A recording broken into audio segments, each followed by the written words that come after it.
I am working as a nurse in the Philippines. I came here, my first plan is to move to Canada, because from the Philippines to Canada it won't be easy to migrate. But after 2 years, I met the father of my 3 children. I got pregnant, and after that I lost all the... I'm stuck here, yeah. So I met my husband here. So after 4 years, I got pregnant. Yeah. If you prepare that your child will stay with you, so they will cancel your visa. But it's not automatically that she's already a resident, you know. It's not. It's a long process. So we decided that we'll stay together here. So they revoked my working visa. Still working as a caregiver, sometimes, but not in one employer anymore. You need to work from one elderly to another. After a few years of staying here in Israel, I found somebody and got a child. And now, since 2007, they've been trying to deport people who has children here, the migrant workers, the foreign workers who has children here in Israel. And it's very hard because you have to do hide and seek. You're hunted, and then you're working so hard, and then you have a child to take care of. It's very hard. It's very stressful, but there's nothing you can do. You have to cope with it in order for you to survive and to help your family way back home. It is a very hard thing to do as well. And I came here legally because they wanted us to take care of the aging population that Israeli society, I mean Israeli people, doesn't have any patience to do so. So they need to hire a foreign worker. So I'm one of those who, you tried my luck on working abroad. There's no way to stop people having children, especially when I got here 24 years old, 2 years older than yourself. So you can't stop me from having a child or to dream of a family or something like this. So I don't know. The policy of the immigration is not that clear. When we came, okay, after 5 years, they introduced a new law that you're not allowed to have children and this and this. You have to send. How can you send a child when it's the only child that you have and separate from her? And to think that you're not going to go home soon because you have somebody to take care of, you don't hold the time until when they die. First of all, in Israel, migrant workers are not allowed to have a relationship. The thing is that before they come to Israel, they make sure that they don't have family in Israel. I mean, they can have brothers and sisters and other families, but they cannot have parents here and they cannot have children here. They don't want people to stay here for a long time, so they don't want like families to come here. But after they come to Israel, they cannot tell them don't have relationships. But this is what they say, and the regulation says it clearly and very, like, that you can't have a relationship. You cannot have if you have a partner in Israel, one of you will have to leave. And now, how do they know they have relationships? Because sometimes they have children. And sometimes they have children without even having a relationship, Things happen. They meet on Saturday, things happen. People have children. Women get pregnant. So in Israel, after you give birth, of course, the child will not get any status in Israel. If you want to be with the baby, you need to leave Israel after 15 weeks of maternity leave. You can leave for 90 days, come back without the baby. If you want to keep the baby, you need to leave. You're done. Did the law ask you to inform your employer at a certain point? Did you decide to inform? We need to inform the employer because of also the bituak. When during the delivery, they will sign also our bituak lumi. So they know also, yeah. Immediately? Or? Yeah. Some employer will release you if they will find out. Release you, you mean fire you? Fire you. Immediately? Immediately if they found out that you're pregnant, because they thought that you cannot take care of their parents anymore, or mostly will keep you, and then before you give birth, we're looking for someone who will replace us for 3 months. If you tell them you're pregnant, they decide to fire you immediately. Then what happens? It can be reassigned to another workplace, or do you lose your work visa? What happens? You will find another workplace, but you will have a record that you are released, you are fired because of pregnancy. It's written in the agency, in their makshir. Oh, like a bad mark. If we're enabling all of these things to happen, then we need to take the responsibility. We can't just, allow this kind of limbo going on and then say, oh, well, you know what, we need to deport you now. You're 10 years old, but we don't care. Because of my daughter also, she has the trauma. She don't want to stay there anymore. Because when the immigration called my husband, it's 6:30 in the morning in August 3. And then when they came to our apartment, they are with their guns. Their big guns, and he was bring there also with all the cuffs. The cuffs. And when my daughter saw it, Nice. she cried really, and she told the judge, "My father is not a criminal. Why you put him that?" So the judge said, "Go to your father, hug him now." Grew up here in Israel. They were the leftover last 2010 of those children who weren't able to obtain the criteria that they set up. And they grew up until now, they're here, so how can you tell me that you continue deporting people when we managed to stay? And okay, we're hiding, so what? We're hiding. If you really impose the law, there's no way we can hide that law. I think the main issue that we have with the whole case of migrant workers in Israel is that there isn't any kind of path for permanent status. There were cases, this is something, I don't think it was our case, but my boss told me once about a Filipino woman who was here for 20 years legally. She didn't have kids, and she stayed this whole time exactly, as she should have been. Requirements, yeah. Yes, and after her last employer passed away, she was, supposed to get back to the Philippines because she finished, her maximum amount of time that she could stay illegally. And there was a sort of appeal to court to say, I've been here all this time. This is my place. I don't have any family left back home.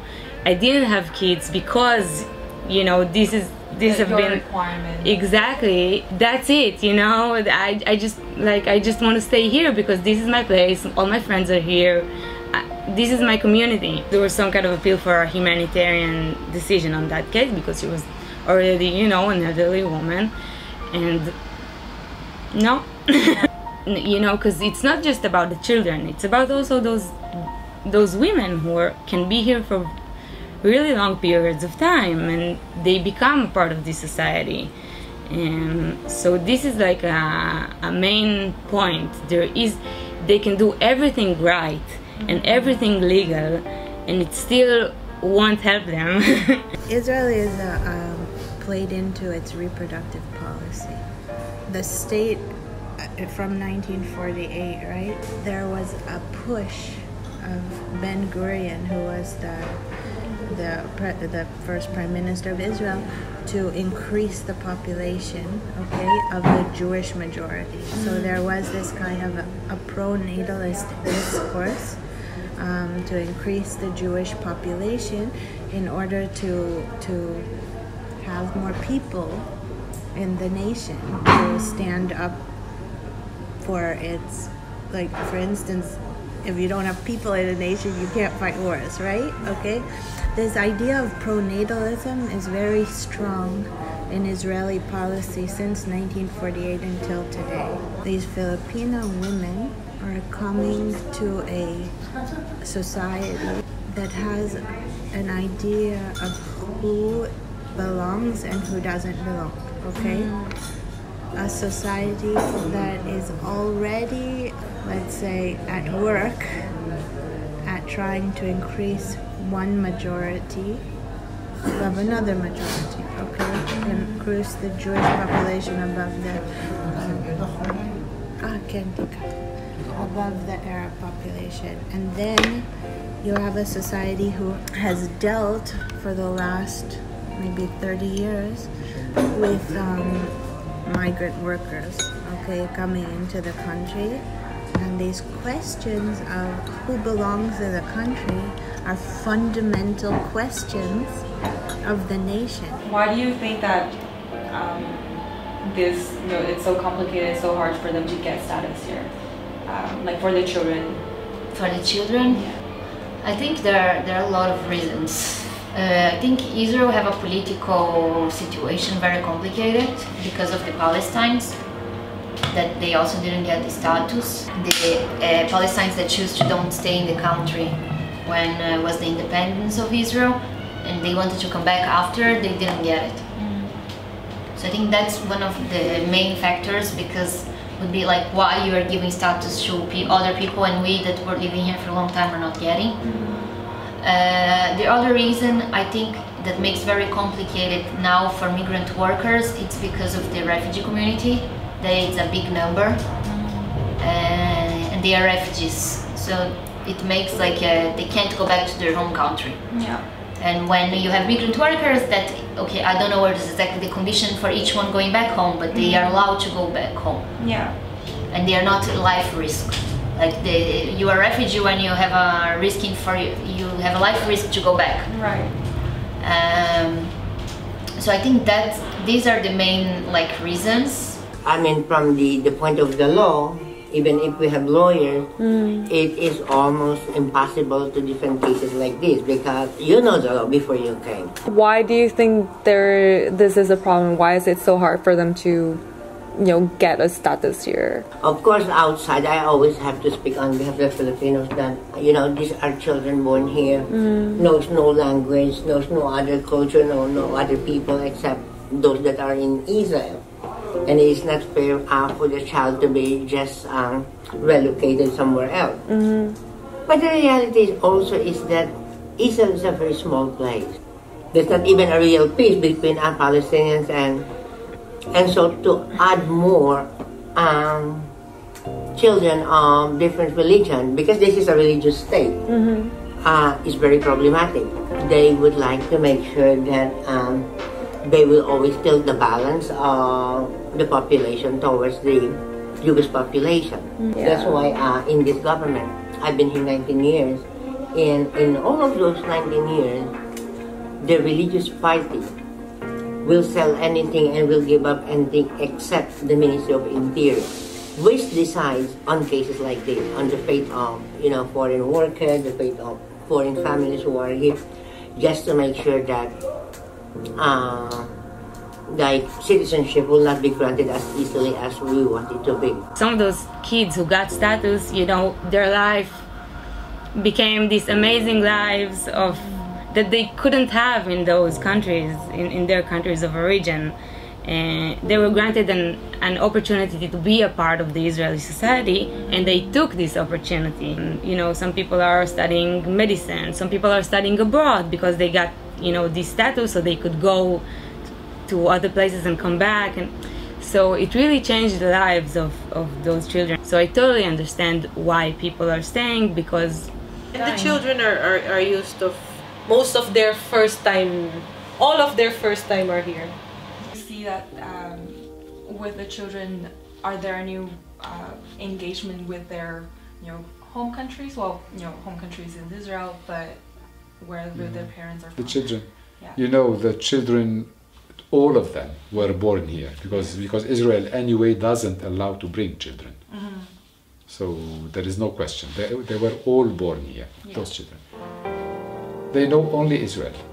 They went to school with their friends here, so they are completely Israeli. But they are completely Israeli because they go to the Israeli school and they speak perfect children Hebrew. Okay, I mean, they are similar to all their friends at school.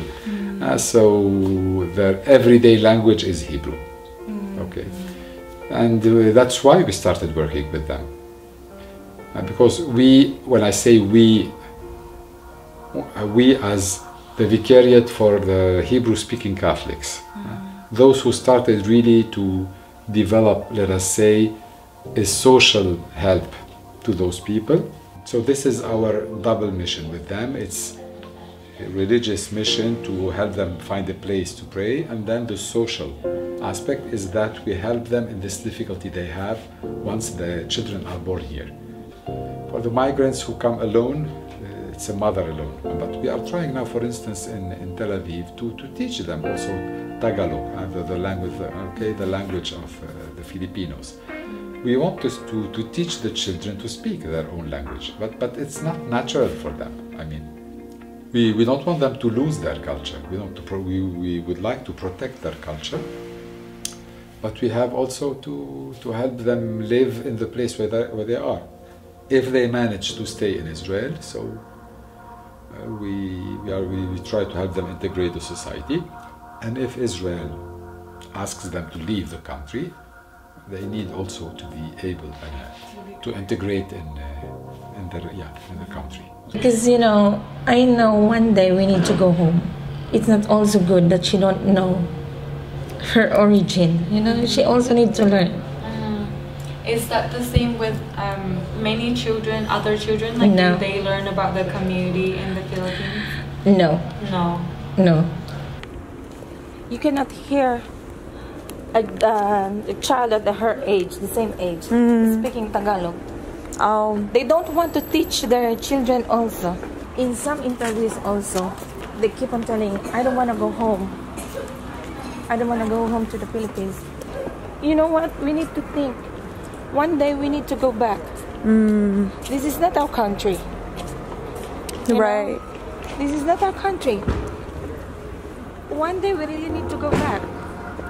So why not teach your children? Why not teach your kids? Because it's also, for me, only for me, for my own opinion, it's also shameful that you're a Filipino and you're not teaching your child your culture, your dialect, Yeah. How can you say, I'm proud to be a Filipino, if you yourself, you're not teaching your child? I said, we are not all the same. We started a project 1.5 years ago that it's called Expressing Our Roots.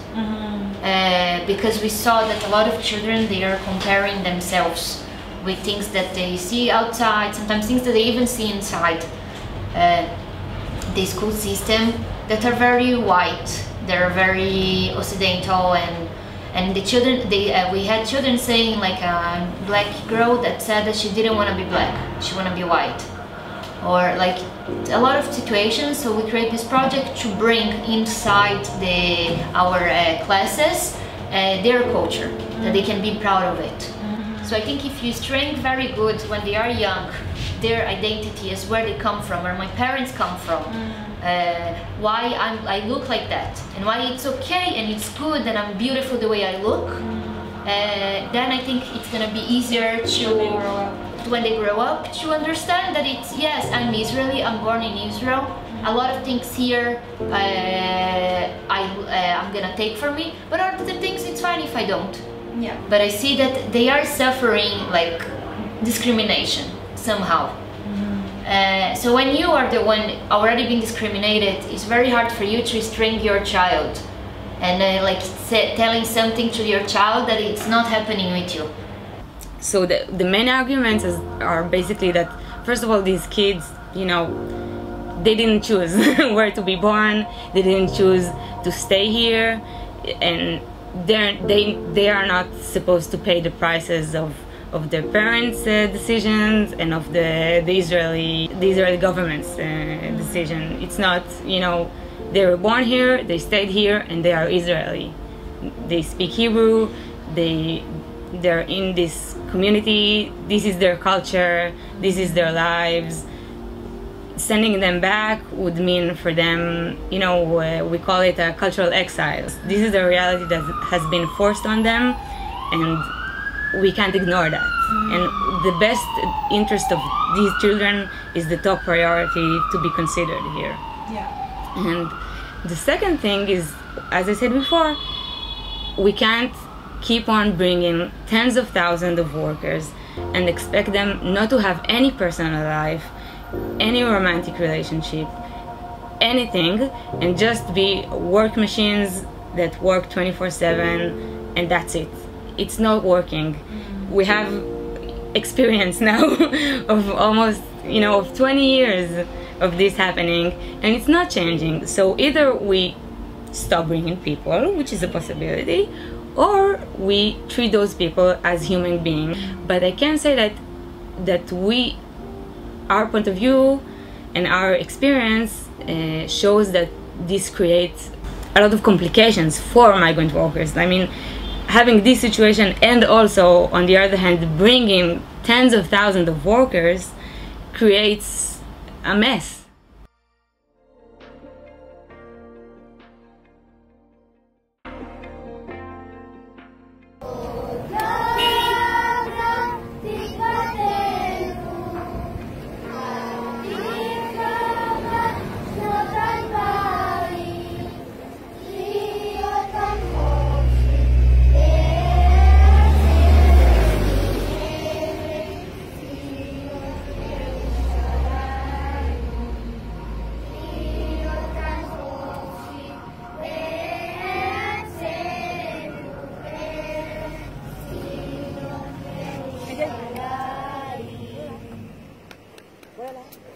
Come on.